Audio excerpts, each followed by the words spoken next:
In this episode of the Business of E-commerce, I talk with Zeron about using YouTube for content marketing. This is the Business of E-commerce, episode 86.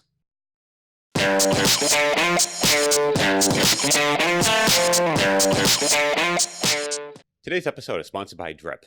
Drip is the world's first e-commerce CRM and a tool that I personally use for email marketing and automation. Now, if you're running an e-commerce store, you need to give Drip a try, and here's why. Drip offers one-click integrations for both Shopify and Magento. There's robust segmentation, personalization, and revenue dashboards to give you an overview of how your automation emails are performing. One of my favorite features of Drip is the Visual Workflow Builder. It gives you a super easy way to build out your automation rules visually and see the entire process. It lets you get started quickly, but also build very complex automation rules. It's powerful, but also easy to learn, unlike a lot of email tools that offer the same type of automation. To get a demo of Drip today, you can go head over to drip.com/BOE. That's drip.com/BOE. Now, onto the show. Welcome to the Business of E-commerce, the show that helps e-commerce retailers start, launch, and grow the e-commerce business. I'm your host, Charles Pileski, and I'm here today with Zeron. Christian is the founder of Theo and Harris. His YouTube channel has over 68,000 subscribers, which he's used to grow Theo and Harris, his vintage watch retail business. I asked Christian on the show today to talk a bit about how he used YouTube to grow his retail business and how you can do the same. So hey, Christian, how you doing today? Thanks so much for having me on, man. I really appreciate it. Yeah, it's great. I love this topic, and I love the business too on vintage watches. Very cool. So I was checking out the YouTube channel, so it looks like 68, almost 69,000 subscribers. So that's Yeah, it's a weird road, to that number. It's not the biggest number in the world, but we're in a fairly niche space. And in each, because we're retail, each subscriber, if you want to break it out in numbers, really is quite valuable. So as opposed to having 300,000 subscribers that don't really, ultimately able to monetize, we have a smaller base that's very engaged and they do spend money. So it's very exciting.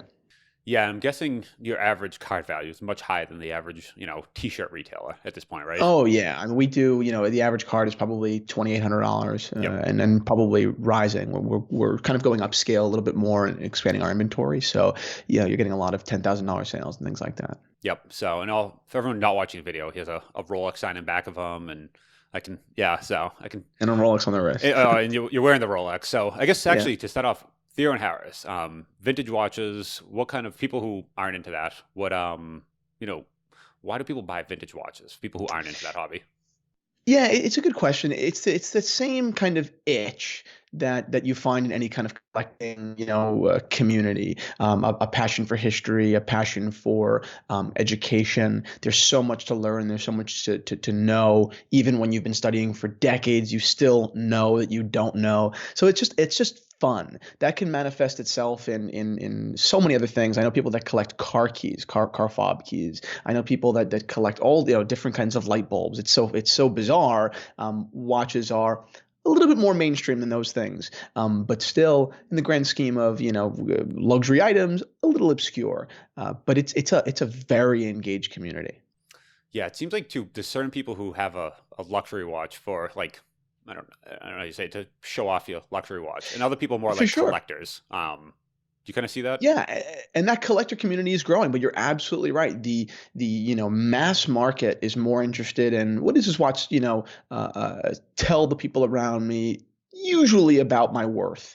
I wear quite often a yellow gold Rolex. It's the Glen Ross watch. It's the my watch costs more than your car watch. And there definitely are people that wear this watch with that attitude, and that's not my style, but salud, right? But there is so much more to that. MLK wore the same watch. There's nothing in common between MLK and Glen Ross, right? But there's this idea of, Rolex, even though they're not the best watch in the world, Rolex is one of the most important companies to our global culture, specifically around luxury. It says so much about kind of capitalism. It says so much about the journey to the American dream, success. It's a cool thing, and even though you can be a far cry from a captain of industry, it still kind of feels cool to be connected to that world. And that's a much more humble way of looking at it than you look at my watch. There are different approaches. Yeah, and that's one of those things I think people that aren't in it, it's you have these references like, MLK wore this on this day, right? And he was given a speech and this is a watch. Or I was looking this other thing, Prince Harry was wearing this Omega on this random, and like then you kind of have that weird connection with like, oh, this is the exact like model they wore on that day. And you wonder why, and that's when it kind of gets interesting. Why did, MLK wear a day date? Why did LBJ wear a day date? And it gives you a little bit of insight into who they were as a person. What kinds of leaders would never dare touch a day date? My grandfather is a very middle class, a blue collar Italian American, and he would never wear a day date. To him, that's an ostentatious thing to do, and you got to be, as he would say, a spacone.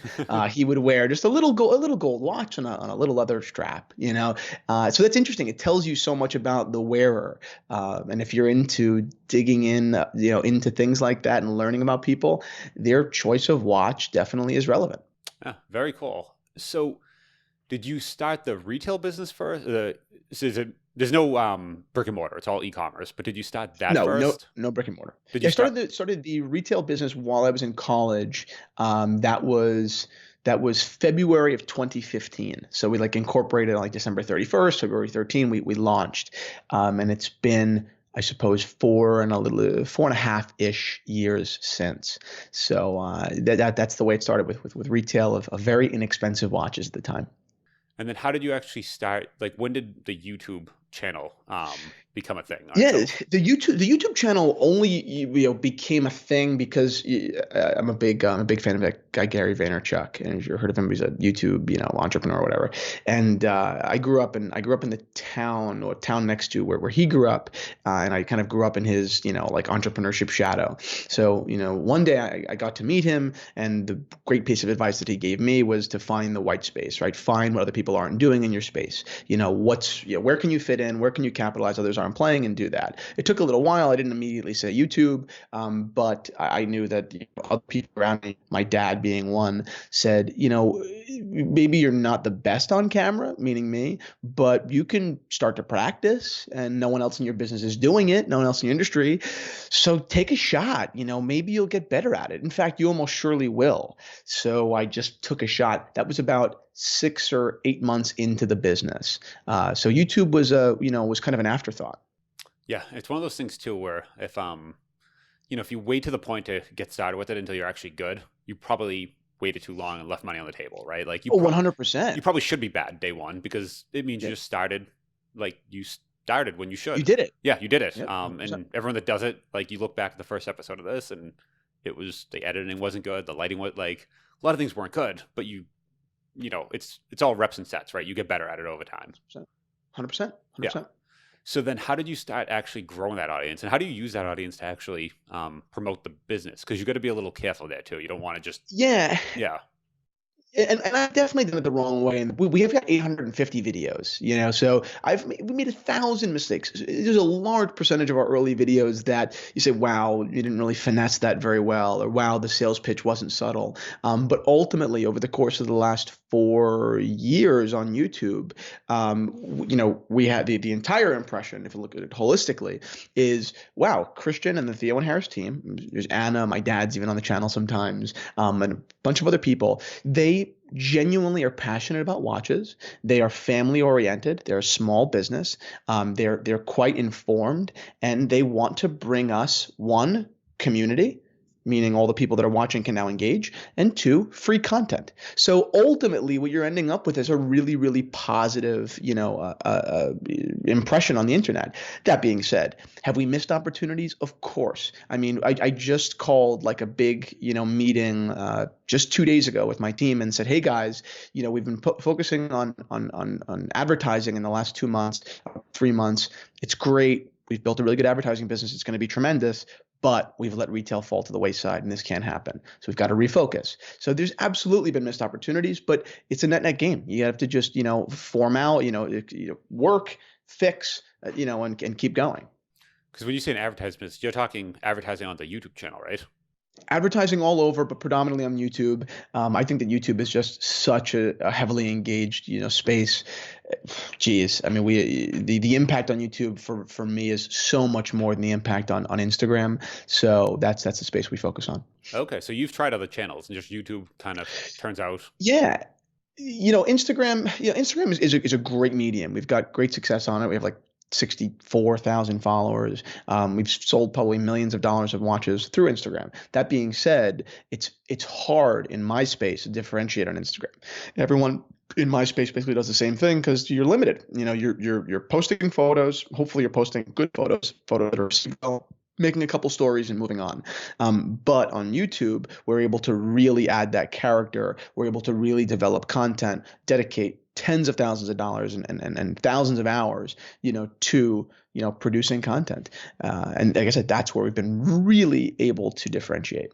Yeah, YouTube's a different mode too, right? I feel like when you sit down on YouTube and I'm going to watch a video, ahead of time, okay, it's 8 minutes long, it's 20 minutes long, whatever it is, you kind of prepare for that, right? Versus YouTube, it's a different mode of maybe you're on the bus or whatever it is, and you're kind of scrolling, you're like, oh, cool video. And you look, you don't even have the sound on, you're like, cool, okay, Yeah, scroll down. you're 100% right. I can't tell you how many people that I've heard through email, in person meeting, fans, things like that, and all these different mediums that say like, when I come home from work, like I have dinner and I like go to the couch, I put on Theo and Harris and I relax. And I'm like, that is a really great testament.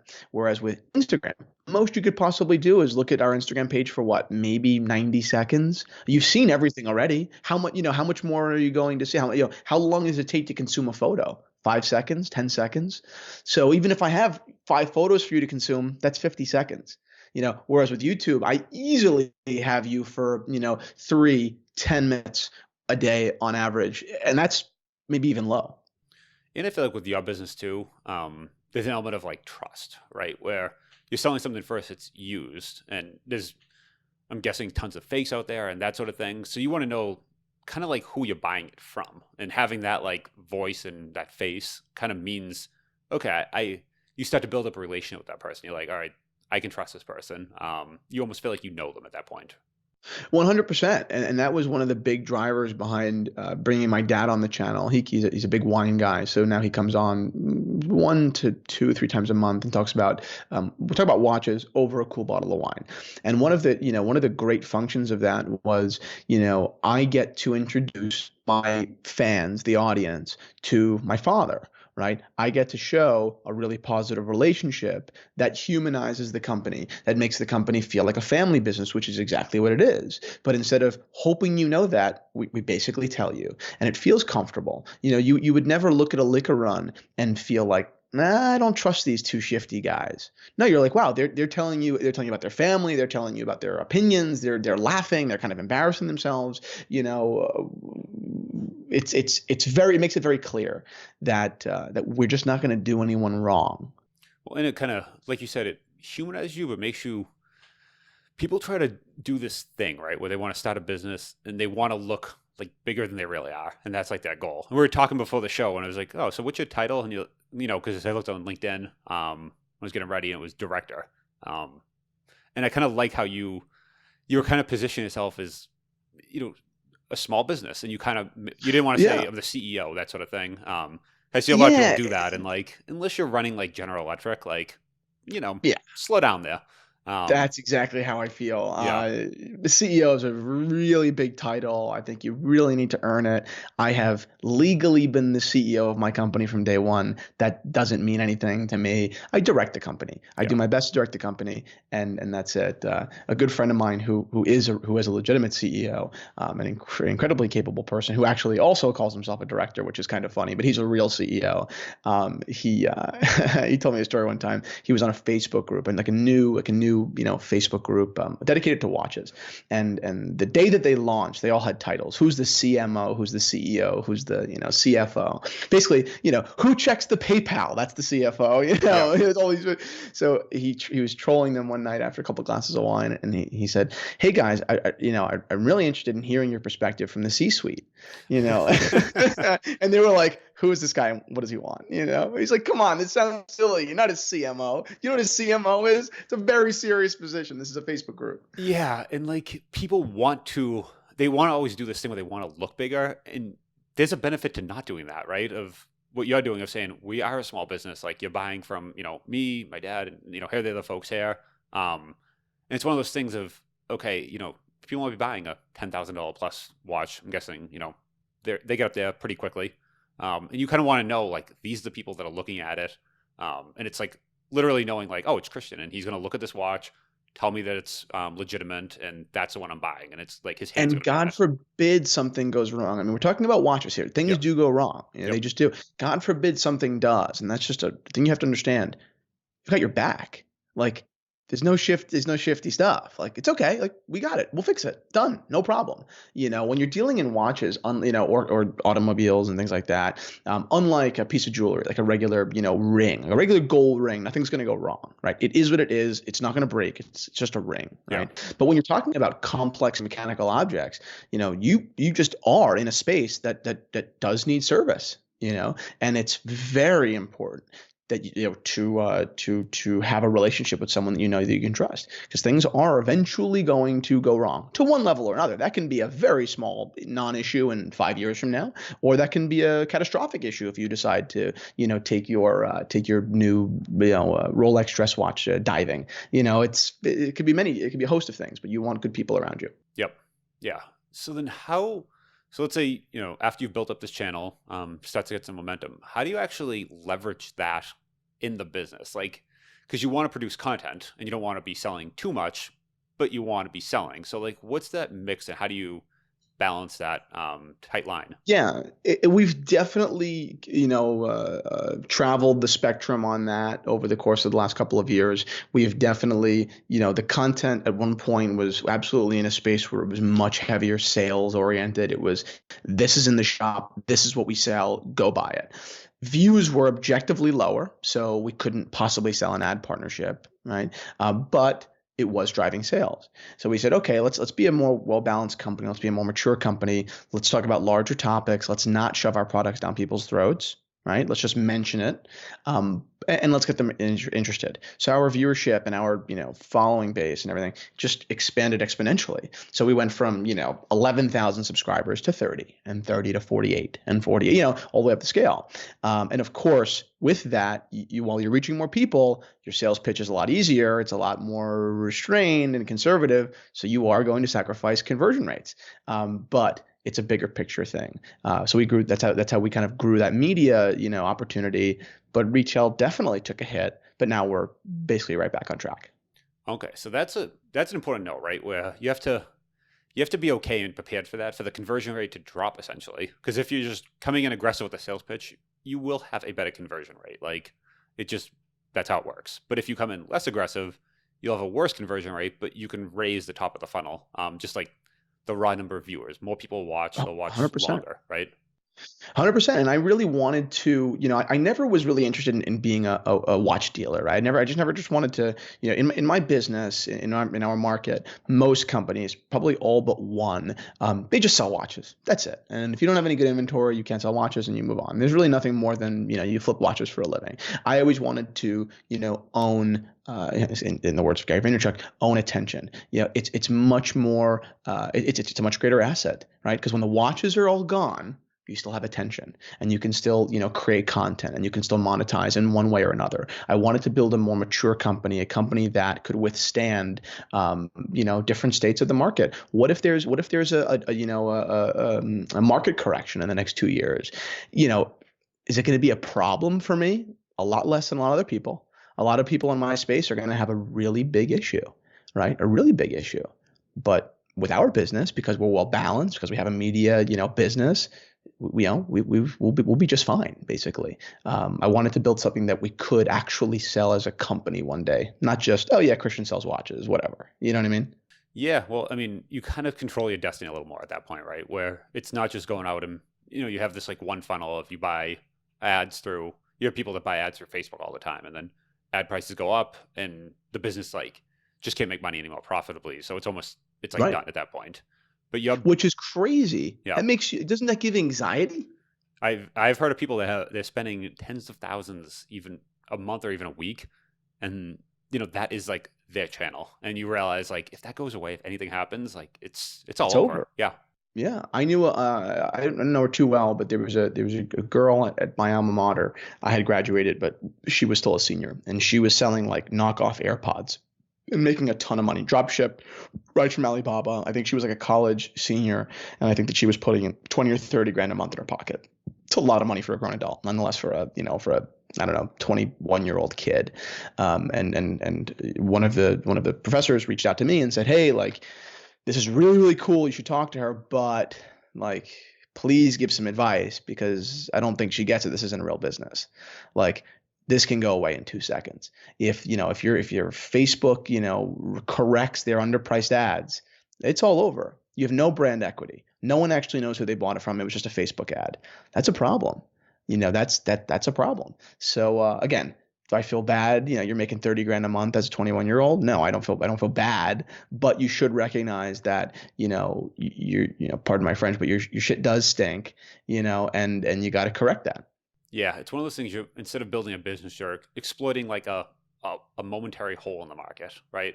100%, And 100%. it's there, and you should exploit it or someone else will, but just you have to understand the difference that they're you're exploiting a hole. It will close at some point. Like the market will correct, and you don't know if it'll be open for weeks or months. But like you said, if you're doing 30 grand, go for it. Do it. Right. Just Um, don't buy a Porsche though. yeah, Like, yeah. Don't buy a because house based on I can pay for right. this mortgage every month because And it happens all the time. I yeah, can't tell you how many people, even some of my clients that make these financial decisions, they're doing really well at the moment. And you're just like, oh, geez, this is a problem. And that's another really interesting, I won't get too far into it, but a lot of the watch market is very over leveraged. A lot of the people that are buying, $50,000, $60,000 watches, probably by most people's definition, couldn't afford them. And it's going to make for a very interesting, market once there is a correction, because you're going to see a lot of pieces being very undersold, and people like me who, whether with their own money or outside capital, acquire these pieces. It's very interesting. There are 1,000 ways, that we kind of, 1,000 opportunities that we're open to, and some of them are retail. Many of them are retail, but we're just very open.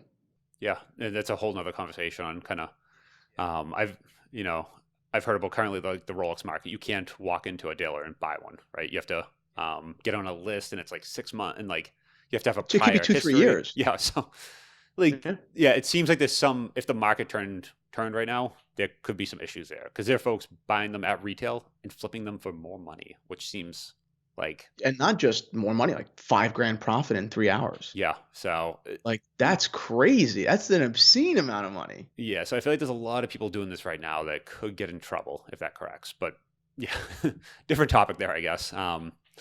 So what other kind of surprises have you found? Actually, I feel like you've kind of you know, I like how you've kind of grown it organically. And it's one of those ways where you don't plan it, so you kind of just like keep moving forward, and you kind of find these roadblocks, and then realize like, oh, didn't see that coming, and have to move to the next one.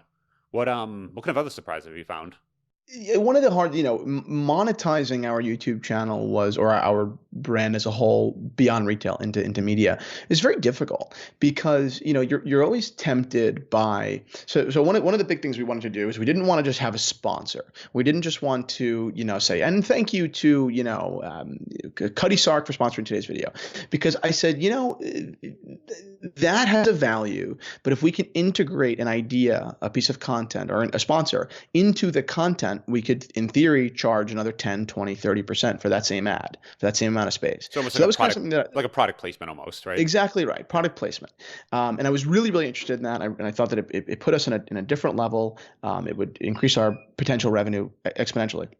But the problem is, if that's the only kind of ad you're trying to sell, which was the only ad we were trying to sell, and if you're trying to sell it to 5, 10, 20, 30, 60 different clients, building a book of clients, your content becomes very confused, often disingenuous. And even if you're not, one of the things that we ran into was at no point, in regarding one of our sponsors, did we endorse something I wouldn't have endorsed otherwise. At no point. At no point did we lie.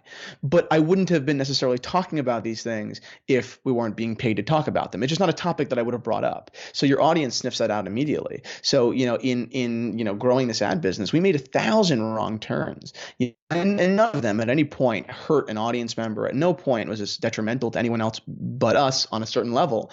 But the way that we planned it out, we thought that we struck gold. And in a way, there is gold there, but it was a lot different than we thought it was going to be. We ended up with a couple of great partnerships that are just incredible.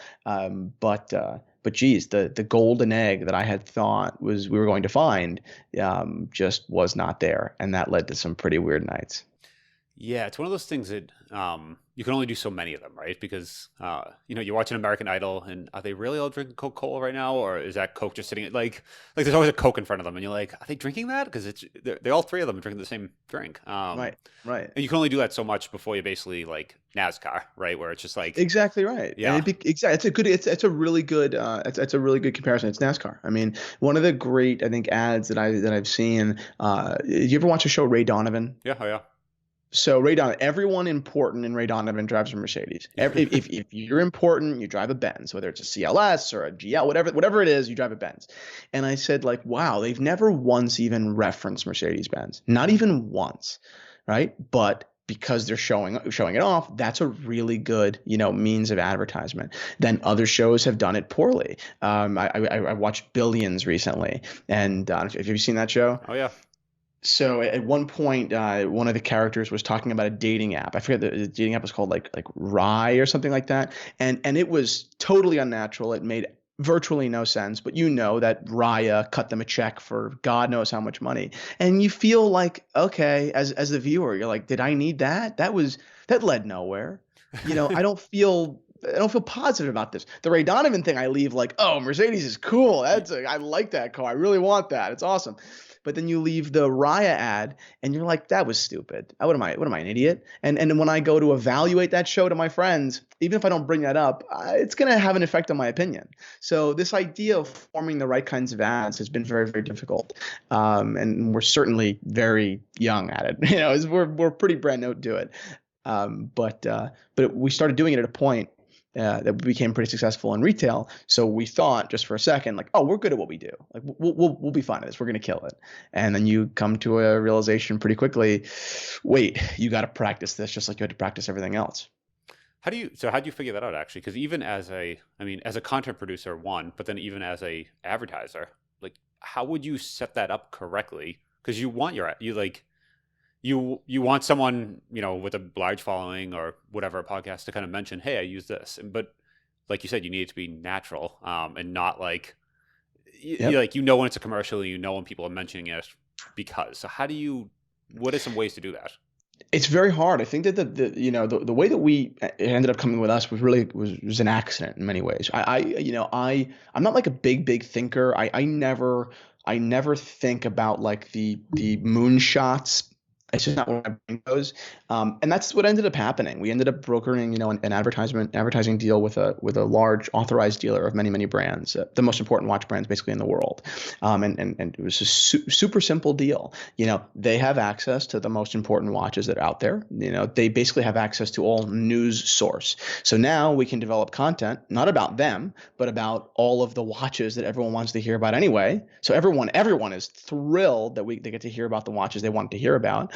And of course, the authorized dealer gets the credit for setting all this up. And of course, if you're interested in this Patek Philippe or this Rolex, London's the one that offered it to us today. London's the reason this was here. So go and shoot them an email. So it couldn't be more beneficial for all parties. The viewer is so happy because he just saw incredible footage and conversation about a watch that he's been dying to see. And he doesn't care who got paid.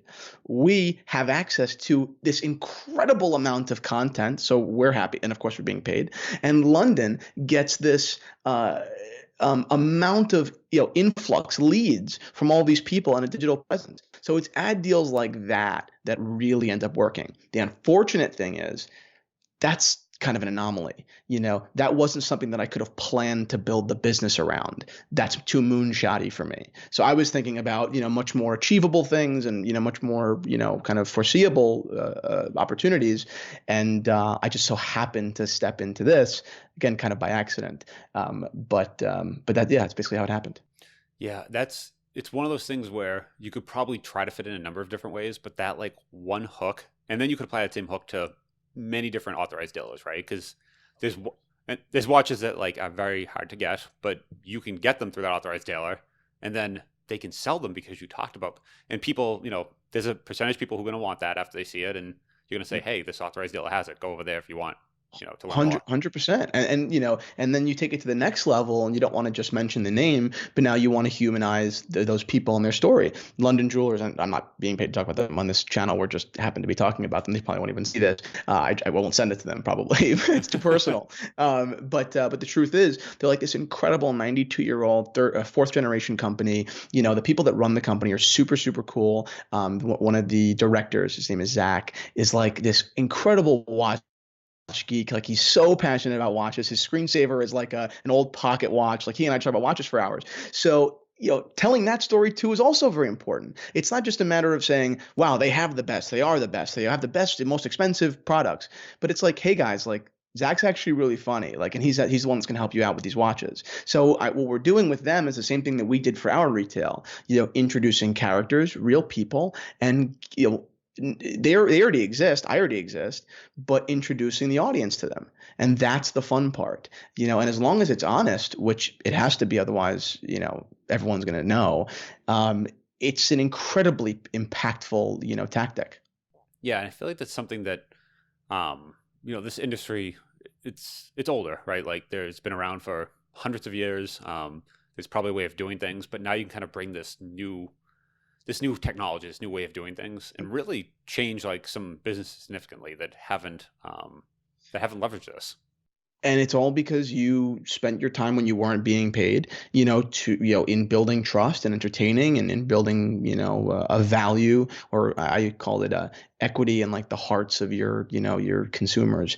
We made 800 videos that we weren't paid for, and we just lost money on. We just hemorrhaged money on producing 800 videos, just to gain trust. And at this point, we have no intention of losing that trust. It's just a matter of maintaining it while being able to frickin' put food on the table, So that's the point.